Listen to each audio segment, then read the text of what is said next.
Welcome to another Soccer Down Here 1v1. My name's Jason Longshore. I am joined today by Atlanta United 2 midfielder Robbie Mertz. Robbie, how you doing? Doing well, Jason. Thanks for having me on. No Appreciate it. problem. No problem. Good to catch up with you. It's been an interesting season with the twos. You've had a couple different managers. Jack Collison is a couple months into the job now. How do you feel like things have kind of settled in since Jack took over? Yeah, that's that's a good question because I think going through two managing changes is pretty uncommon at any level. So definitely not something that I think anyone was expecting coming into this year. But I think there's kind of two ways you can answer that. The first thing you saw was his first game as manager was Louisville at home. And I think just seeing the way we put together a 90-minute performance and really fought for points in that one was a sign of the way people wanted to win for this coaching staff. And obviously, we went more than a month until the next time we got a win. So we've been through some tough times at this point with this staff, but to really kind of bounce back maybe these last few games here and hopefully be getting some momentum going also shows some perseverance. And again, that's a reflection on them and the job that they've done so far. What were some of those first conversations like for you when Jack took over and talked about what he wanted from you? From me personally? Yes. Yeah. Well, I think, to be honest, even only a few months into the relationship with Jack, I think I have a special relationship with him, which is it's amazing for a player like me to be able to learn from someone who's accomplished so much in their playing career, first and foremost, and also being the position that I play as a midfielder, that was Jack as well. So when he got the job, that was me. I immediately perked up because I was like, this is going to be really cool. If nothing else, it's going to be really, really cool. And I think, starting out, he wanted me to know that he had a lot of trust in me, and that I think he feels that I can excel in this league and hopefully at the next level as well. So I think he's done just such a great job maintaining that focus as the coach of the twos to realize that we are a bunch of individuals that are striving to get to the next level. So it is a dual focus position for him, and he's made that clear to us on an individual level while also maintaining we're looking for results and wins as a team.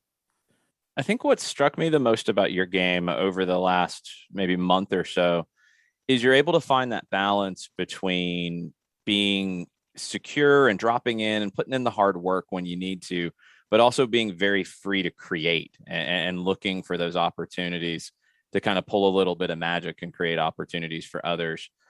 Is that something that just comes naturally to your game? Do you feel like you're finding that balance a little bit better right now than you have in the past? Yes and no. I think I've had numerous conversations with Jack about this. It's been a little bit of an adjustment because of what I've been asked to do in the past as a player. This is my natural position, like no doubt about it. But I've had coaches in the recent past that have looked for me to be more of just an efficient midfielder, connecting passes. If I have 100% pass accuracy, that's what we're looking for, kind of thing. And then obviously on the defensive side, doing a job there too. But what Jack and I have settled on is sort of, for me to accomplish my goals down here as a number 10, you have to create, you have to produce.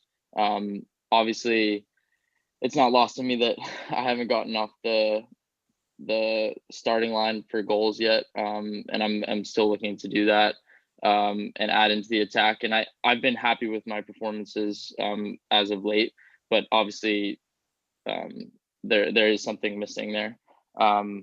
So I think I like the fact that I'm being asked to do a little bit of everything in there. I think to be able to help in the build and help us kind of advance up the field is great because that's a strength of mine. But I also think that I can add a lot in the attack in the final third. And I think that's starting to come to come to fruition a little bit more as you gain confidence and comfort with my teammates. So that's definitely something that has been on my mind.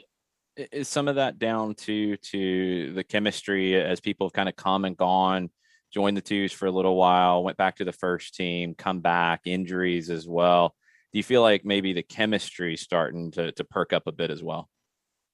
Yeah, and I think also just coming to, being new to the club for the first couple months and playing with younger players again, it's probably something that's difficult to explain, but you know, so much talent from some of the guys that are on the field with me, like unbelievable amount of talent, but they're also young and they play kind of a different certain style, I guess.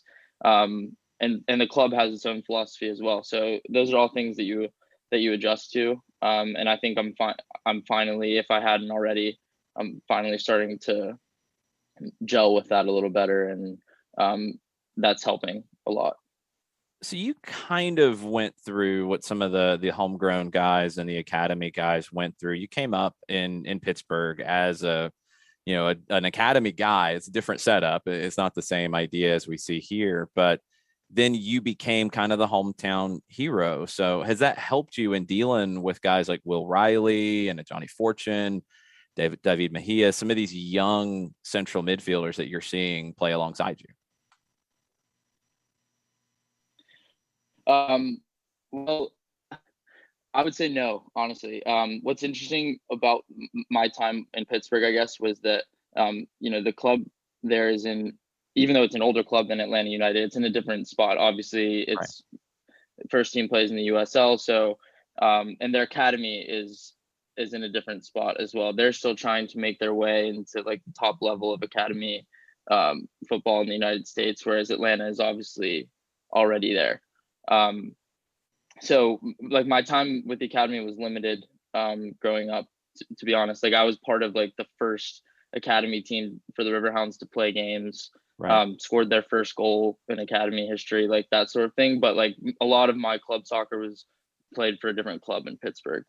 I just say all of that because the way I do feel like I've been able to influence these guys a little bit is especially like a guy like Will Riley, to the extent that he was looking forward to school and university. I had just an unbelievable experience with Michigan, and the 4 years I spent there were so influential on not just my soccer career, but what will be the rest of my life. So having conversations with those guys about whether they're deciding or not to go to school or not, and my thoughts on that, and making the transition into a professional career, that's all stuff that I have experience with, so I've enjoyed being able to have those conversations and kind of share my wisdom when I can. I think what's interesting about kind of the process, and maybe in American soccer, we've tried to create a blueprint that doesn't exist with guys coming through pro academies. Guys in other parts of the country don't have access to that. Guys who go the college route. Yeah. There isn't really the one way to get there. And we're seeing it now with guys like Machope and Bryce coming back. Bryce is transitioning to the pro game, something you did a couple of years ago. What were some of the pieces of advice that you gave him when he first showed up?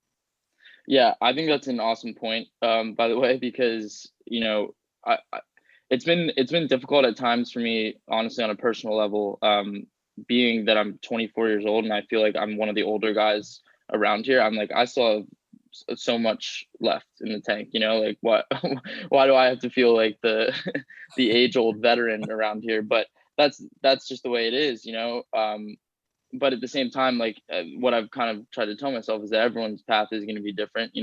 I think I came into my own as a player a lot later than some of these guys are doing. And so that's just something to be noted. But yeah, as far as like guys like Bryce, it is definitely, there's a big difference between what you experience in college and then coming into this just lifestyle of this is all we're doing, every day. Like this is our job now.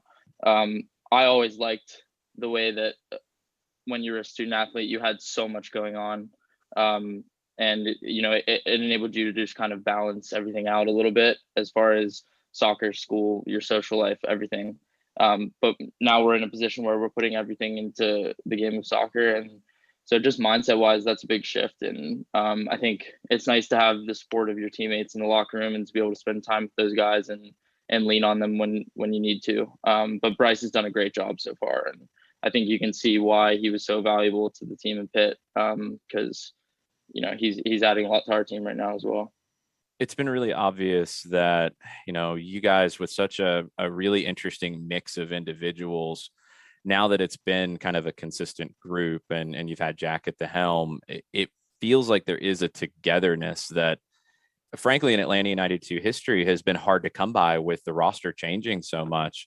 What do you credit that to? Is it some of the individuals in the locker room? Is it Jack? Is it a little bit of a combination of all of the above?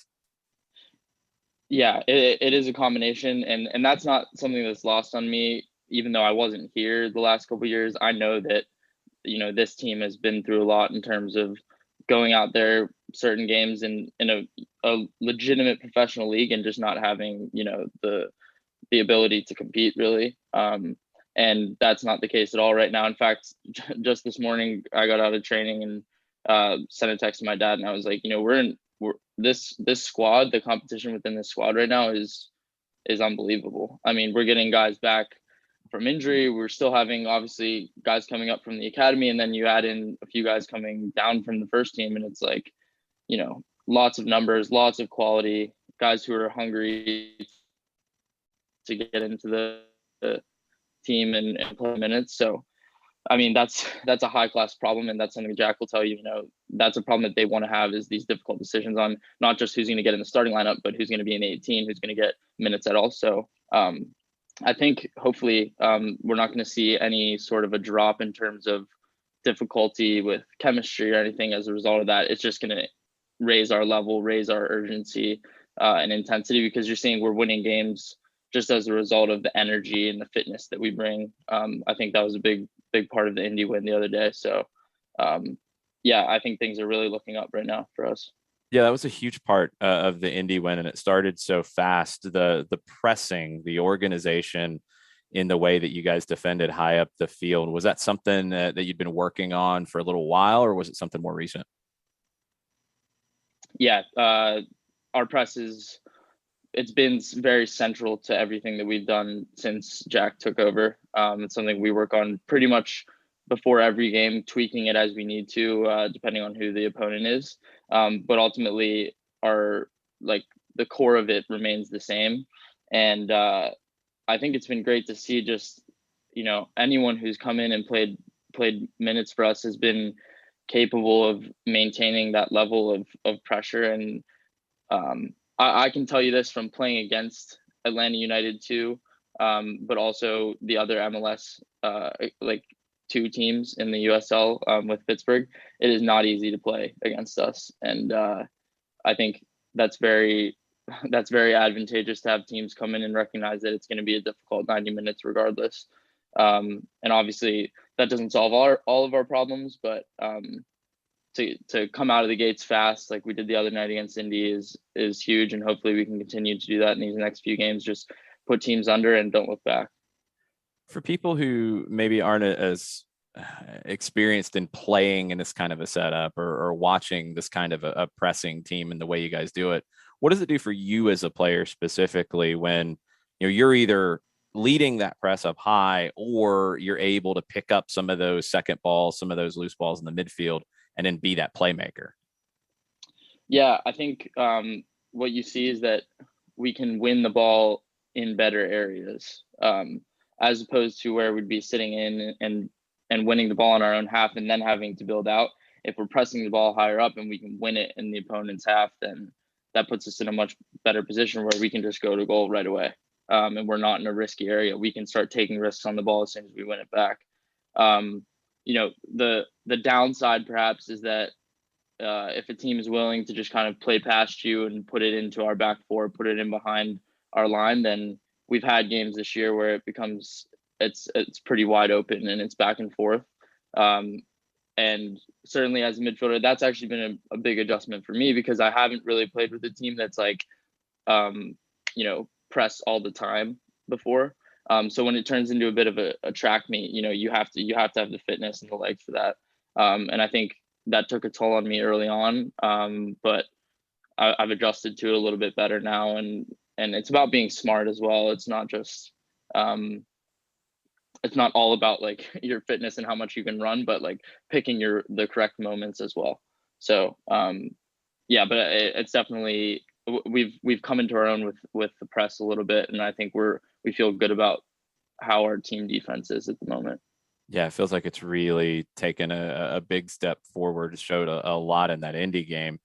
With a big Central Division game coming up tomorrow night with OKC coming to town, what are some of the things when you've had a chance to look at them that you guys have to be concerned about?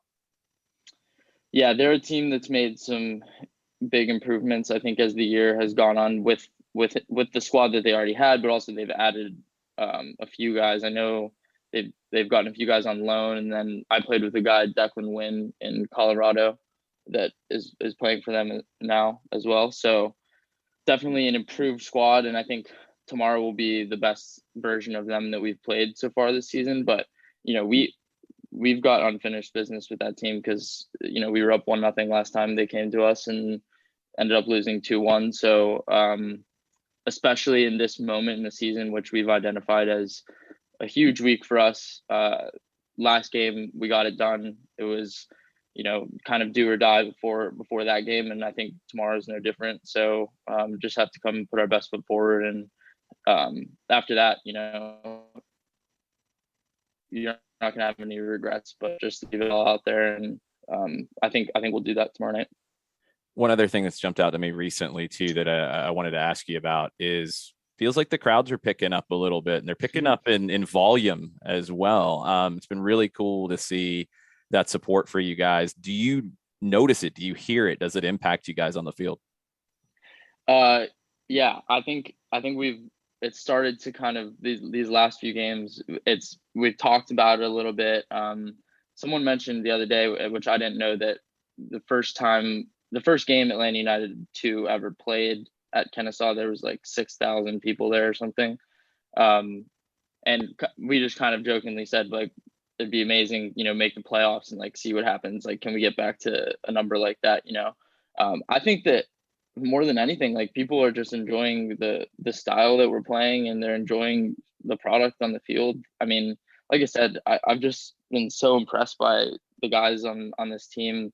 Some of the talent, you look at a guy like Caleb Wiley, and it's like mind blowing that someone can be that good at 16.